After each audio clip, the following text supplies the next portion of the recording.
ముఖ్యమంత్రి రేవంత్ రెడ్డికి మంత్రి సీతక్క రాఖీ కట్టారు. ముఖ్యమంత్రి నివాసానికి వెళ్లిన సీతక్క ముఖ్యమంత్రికి రాఖీ కట్టారు.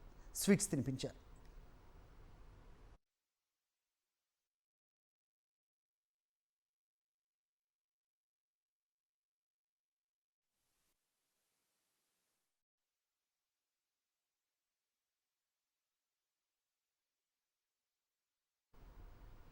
రోడ్లు, భవనాలు, సినిమాటోగ్రఫీ శాఖ మంత్రులు కోమటిరెడ్డి వెంకటరెడ్డి రాఖీ పండుగ సందర్భంగా శుభాకాంక్షలు తెలియజేశారు. రక్షాబంధన్ సందర్భంగా సోదరిమణులు శ్రీమతి కొలను సరోజిని, శ్రీమతి చెల్లూరి ప్రభావతి, శ్రీమతి కందాల హేమలత, లక్ష్మమ్మ రాఖీ కట్టి మంత్రిని ఆశీర్వదించారు.